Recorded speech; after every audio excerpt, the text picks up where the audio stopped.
Well, welcome everyone to the Pull the Chute podcast with Jeff and Jana.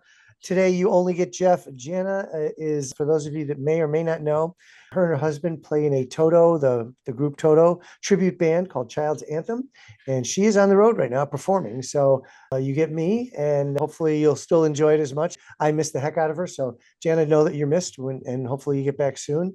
But with me today is Andy Seeley, and I am very excited to talk to Andy. He's calling in from Arizona, where it's actually not as hot as it normally is today, which is great. Uh, Right. and I'm in the Chicago area where it's going to be in the mid 90s. I think we're going to be hotter than you guys today. So, but Andy, And that, welcome to the show.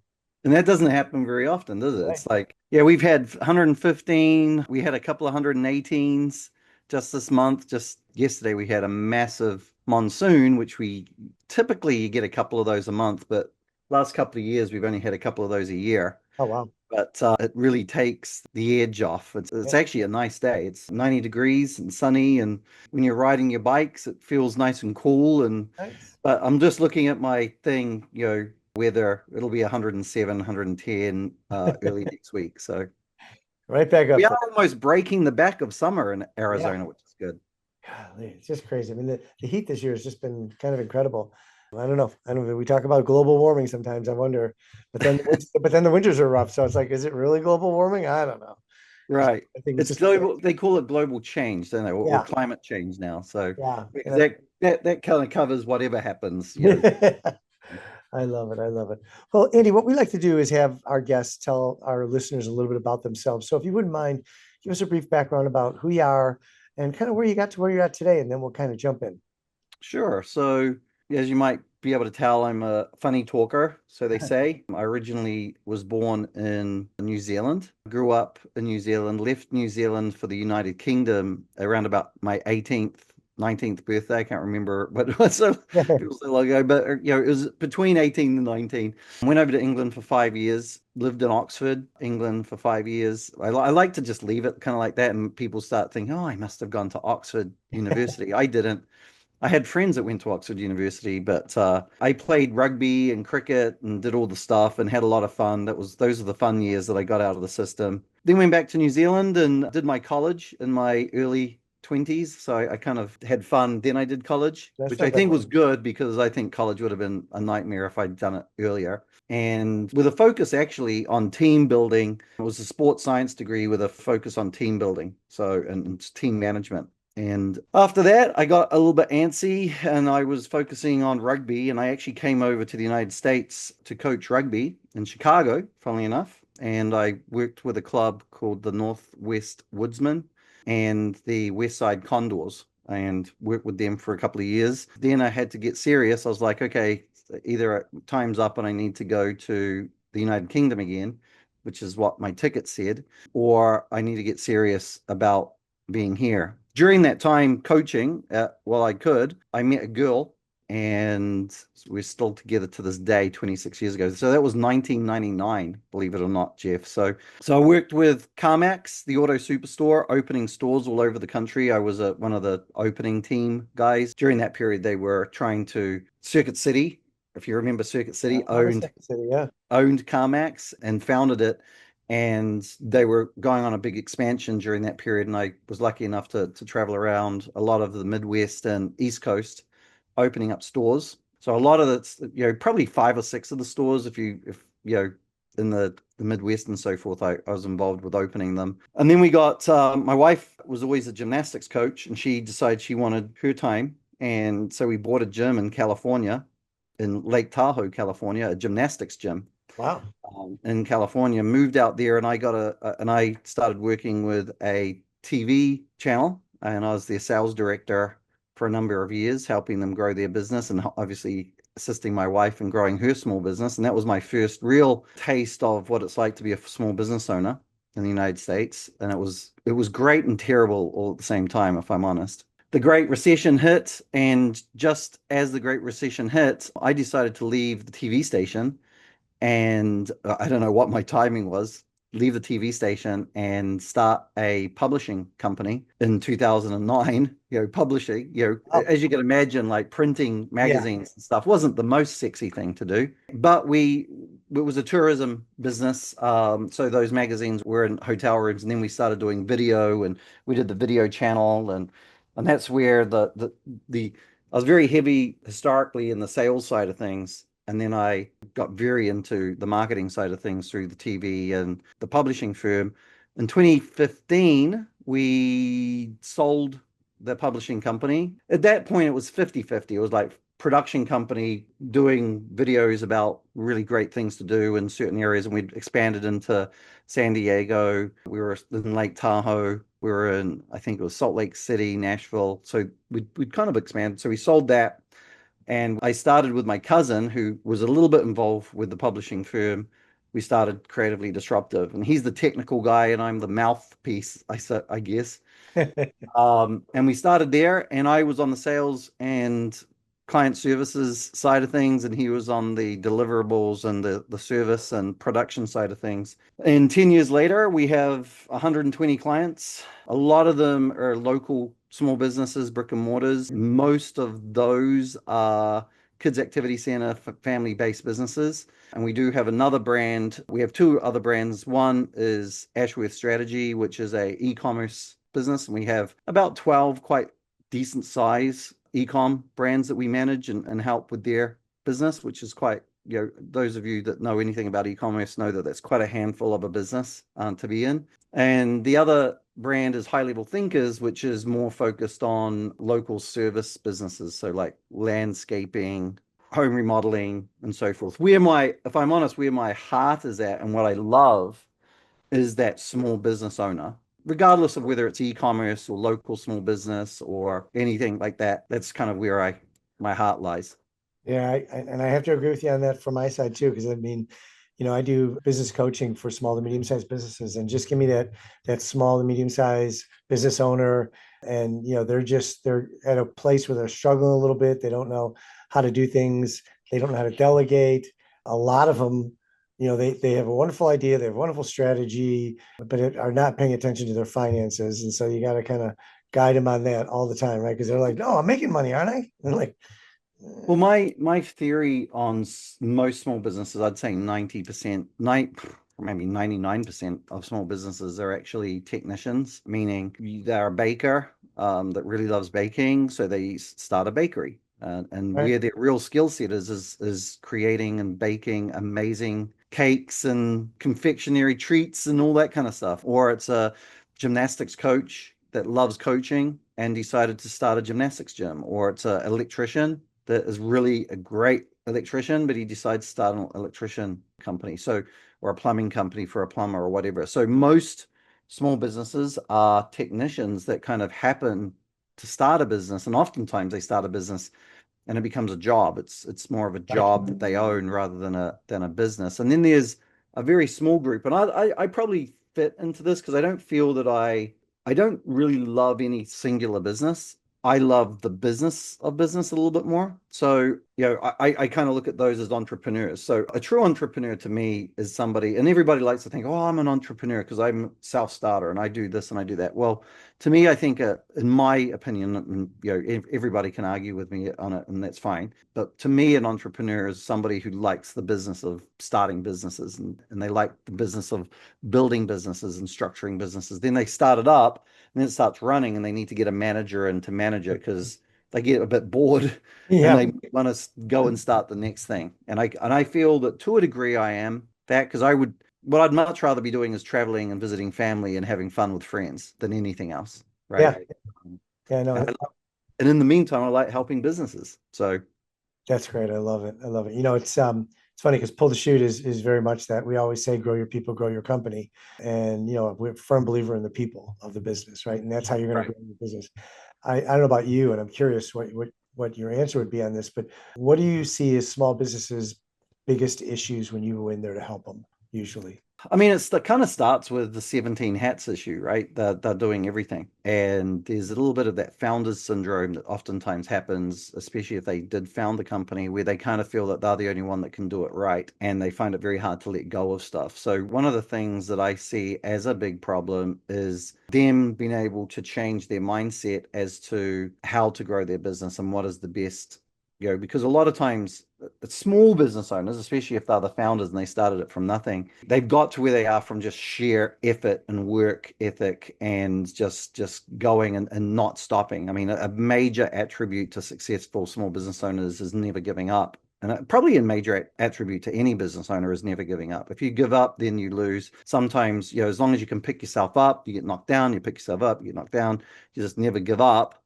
Ultimately, you'll probably have some level of success. However, that success, I believe, with the 17 hats syndrome, and those of you that don't know what that means, it's basically you think you've got to be washing the dishes, you've got to be vacuuming the floors, you've got to be doing the taxes, you've got to be making all the decisions that happen in the company has to be on you, or actually the doing of the things have to be on you. Going back to the baker, he has to bake all the cakes, but he feels that he's the best person to sell the cakes. He's the best person to clean the kitchen. He's the best person to do the taxes, to do the bookkeeping, and he ends up doing it all. And oftentimes what ends up happening with that 17 hats syndrome is the one thing that he cannot get anybody else to do doesn't get done, which is actually be the leader of the company, the captain of the ship, the CEO. That oftentimes with small business owners is kind of pushed to the side. And really that is a key role for growth and to adjust. And most businesses, in my experience, for them to get to some serious numbers,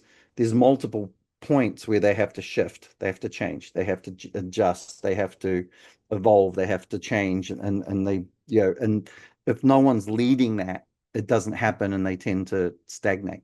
So to me, the biggest issue is I'm everything. Yep. No one else can do anything, and that stagnates them. It's funny. You and I are right in the same page. I always say that the biggest struggle I have is getting owners to get out of their own way, Yeah. right?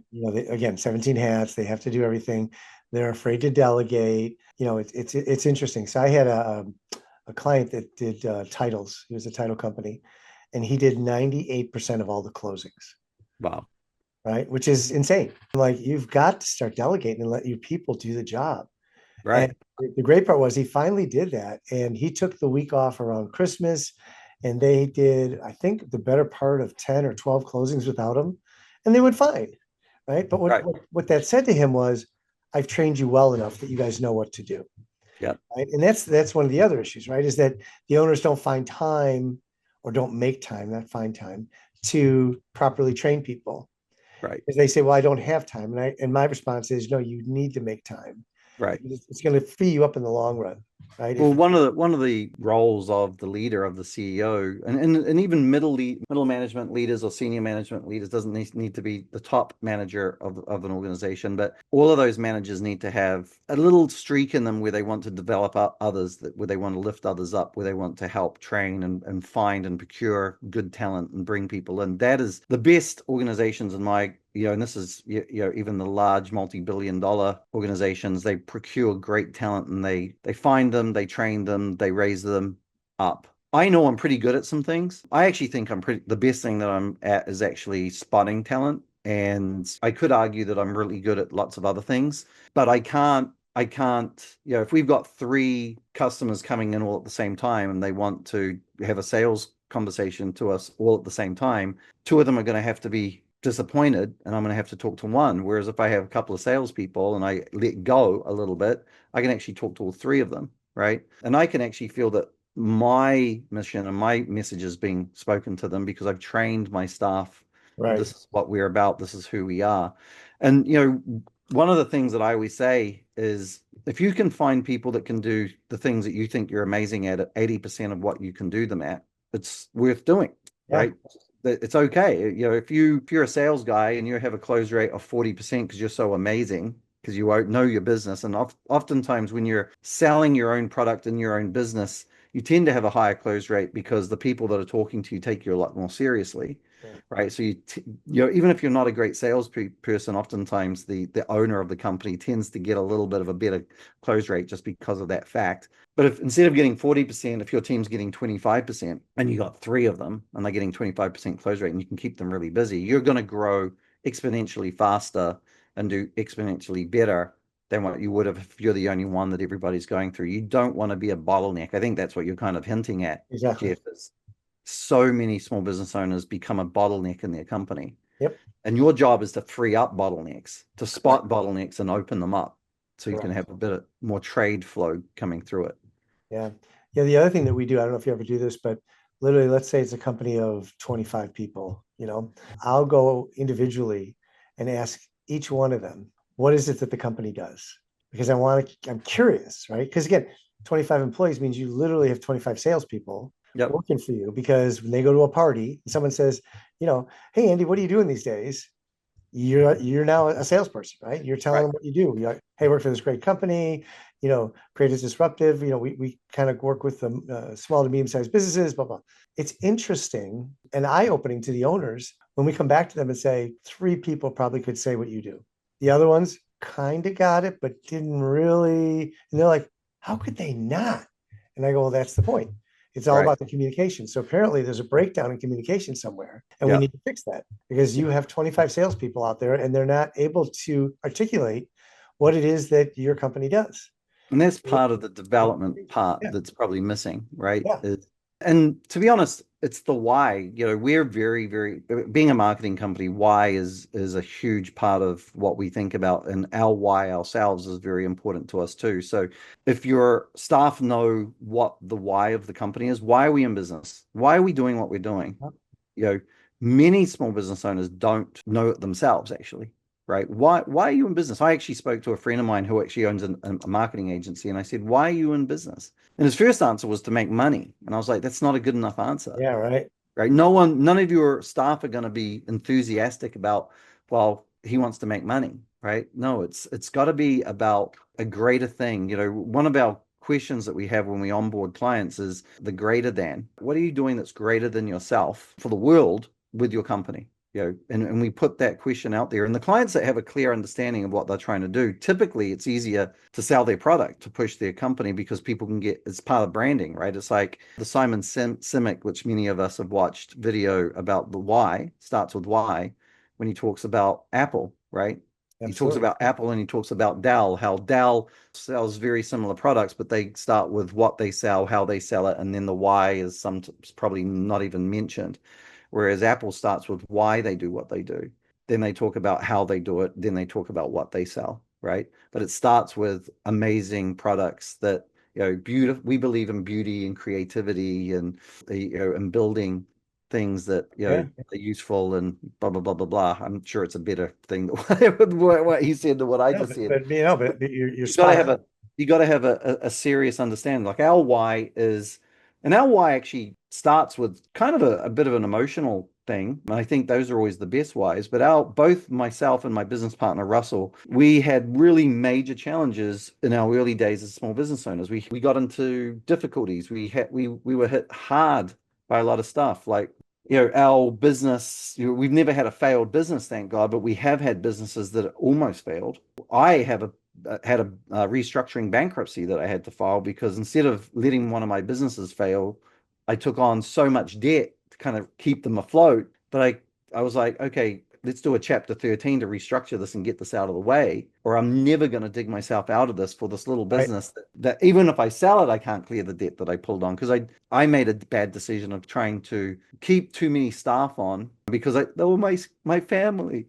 But the reality was I probably should have let a lot of people go, but I kept them on. They didn't have as much stuff to do because, in the gymnastics industry during 2009, when Lehman Brothers collapsed, all the casinos in the Tahoe area really scaled back. Like 70% of their staff were laid off. Wow. And that hit our little gym. We went from 260 kids to like 120 overnight. Yikes. And instead of restructuring that, I kind of tried to juggle it thinking it was all going to be good. But it took about 4 years for us to recover. So, and the sad thing about that is 10 years later, when COVID happened, I saw other small businesses do similar things, right? And they weren't able to pivot, and they kind of tried to keep things going. And some were able to get through the 2 or 3 months that they were, but then the others in other states actually that closed down longer for their type of businesses, like gyms, gymnastics gyms, anything physically where people are running around and breathing on each other. Some of our clients were closed for a year. Those guys that didn't adjust and didn't change ended up failing. So our why stems from those days that small business owners are really struggling and really worried and staring at the ceiling at 3 a.m. in the morning, because I remember doing it myself, wondering how I was going to make a payroll, make a rent, do a different thing. My business partner says the exact same story. And when we started Creatively Disruptive, we wanted to have a company that started with that. So if we have a client, we're not going to be able to stop our clients from staring at the ceiling at 3 a.m. I think 3 a.m. is that magic hour, right? Witching hour, whatever you want to call it. But what I want them to stare at the ceiling and then maybe be able to get back to sleep and go, okay, in the morning, we're going to reach out to the Creatively Disruptive team, and we'll brainstorm how we're going to overcome this problem. And we've had clients come to us, and granted, you could probably argue, well, the main skill sets that your team has is how to get the most out of Meta, Instagram, Facebook, Google, website development, text messaging, AI stuff, all of that kind of stuff. We have a lot of technical know-how, but we also have a lot of small business know-how from the point of view of staffing. Why can't you find any good staff, right? That was a big issue with a lot of our clients, in the kids activity center realm, or everybody was complaining, I can't find any staff. And we said, well, why? Because there are people out there. And they said, well, then just no one wants to apply. And so we dug into it and found out that they were way underpaying in comparison to their local market. So we had a gym in Texas that said, yeah, we can't find anybody. No one ever applies to work. And I put ads out there all over the place. And I was like, well, how much do you pay per hour for a coach? And a coach is their main product, right? Because they're teaching kids. Sure. $9.50 an hour. I was like, well, $9.50 an hour, kids are going to, at least, in your little town in Texas, where probably wages are low, people are going to, McDonald's at $13 an hour, right? Right. So, and then they're like, but I can't raise my prices because I'm not earning enough. And I don't want to raise my prices because it might upset some of my customers and they might leave. So I'm caught in this rat race. I can't raise my prices so I can pay my staff more, so I can get more staff, because I can't. And then that's where the marketing side comes in. It's like, well, maybe you should be communicating a little bit more effectively with your community. Sure. And that's kind of the words I use now. I don't use marketing and advertising. I was doing a speech in Iowa in June to a group, and I actually said, how do you guys feel about advertising, or the word advertising? And all these small business owners were like, ooh, yuck, no, or wish we didn't have to do it. How about marketing? Oh yeah, the same. It just seems like a thing that just seems like a waste of money. And then I said to them, well, how about if we use the term communicating with your community? Is that a thing that you think is important, communicating with you? And all of them said, yes, that's a really important thing to do. So, changing that mindset, helping those small business owners overcome those challenges. And a lot of times marketing, right, and you know this, done right, can actually solve a lot of problems. Can it solve all problems? No, but it can solve. If you as a business owner know that you have a line of people waiting to do business with you, it gives you a little bit more confidence to make some changes inside the company that oftentimes you need to actually get to where you want to be. And our clients oftentimes come to us and say, we can't hire staff. And when we start marketing and they start having waiting lists, and then we say, okay, raise your prices so your waiting list comes down. And then, oh, I can pay more. Right. And then suddenly they can hire staff, then they can add classes, then the plug is unplugged, and they start running down the road and start doing really, really well. That's great. Hey, I want to thank you for sharing the story about the bankruptcy thing and all the struggles that you went through. One of the things that I feel like this podcast is, I'm hoping that it gives off, is that when people are going through difficult times or whatever they're going through, they're not the only one going through it, that No. others have gone through it. And I know as a business owner, there are times when we're like, this is happening. I got to be the only one that's ever had this happen to me, right? And the reality is, no, pretty much all of us. If you're entrepreneurial, which, I love your definition early on, it's someone that likes to do startups. And I've had my fair share of at least a dozen that I've tried to do over the last 30 years. And some have made it and some have not made it. And you learn a lot. And, a lot of times it comes down to, how do you position the product? How do you, what's the word you said? How do you communicate with your community, right? Right. And so, I think those are key factors that we have to keep in mind, because I think that's where when I had ones that didn't do so well, it was probably because I didn't communicate well enough. People are like, I Right. still don't get what you do, or Yep. now I do. And it's communicating with your community. It doesn't mean communicating with the world. I'm not saying, hey, let's communicate with the world or even communicating with your city. It's communicate like if you're a gymnastics gym owner, it's Mhm. just you want to communicate with all the mums in your community that have kids Yep. between 1.5 and maybe 15 years old. So how do you communicate with that community? And you can do that nowadays with technology. You can Yep. like focus in on that group of people. 93% of those mums are going to have a way for you to get on their phone and actually start sharing all the wonderful things that your business does. If you're a baker, you got to find what they call it, your marketing persona, Mhm. right? Who is it that you're serving? And you communicate with those people. You don't communicate with everybody. If you're a baker and your specialization is birthday cakes, especially kids' birthday cakes, well, again, you're going to probably go after mums, Right. right? Sure. You're not going after 22-year-old guys who Right. just bought their muscle car. And effectively communicating to your community. And I actually find that the more you niche down, like a lot of people think it's like a restaurant that serves every food under the sun. They typically don't do well, right? It's hard to logistically to cook so many different foods. Yep. Plus, if I called you up, Jeff, and we're like, hey, let's go and have lunch somewhere, your response might be, oh, what are you thinking? Yeah. Right. Sure. And if I said everything, you're like, what? No, Italian or Yeah. Right. blah blah blah blah blah blah, right? And then if I owned an Italian restaurant, I'm going to go after people that like Italian food, and I'm going to really push down that route. So communicating effectively with your community is a really important term, and it Yeah. means talking to a specific person in a very real way that Yeah. makes them go, "Oh, Jeff, he's one of me. Yeah. He's my guy." Yeah. Right? I absolutely agree with that. Absolutely agree with that. Hey, Andy, we got to kind of wrap things up here, but boy, this was Sure. just very insightful. I love the way that you think. Real quick, creative, disruptive. Where did the name come from?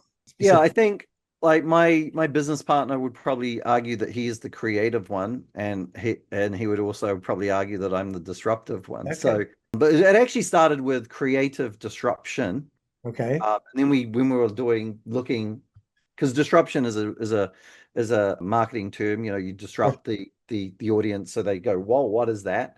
And then we saw that there was quite a few companies that had the word disruption, and there was one that actually had the word in California called creative disruption, but we didn't see anything called creatively disruptive. And Right. what we want to do is we want to disrupt your audience, Yeah. so they go, "What's that?" Right. We want to grab people's attention. That's the disruption. The creative is doing it in a Right. creative way. So that's where it came from. Awesome. And I'm gonna give credit to my business partner on it. All right. Cool. Love it. Love it. Love it. If people want to get a hold of you, how can they do that, Andy? Yeah, best way to do it is to go to our website, probably go to creativelydisruptive.com. So it's spelled creatively disruptive.com. And you'll be able to go in there. Now, if you're an ecom brand, we can help you. Our other brand is Ashworth Strategy.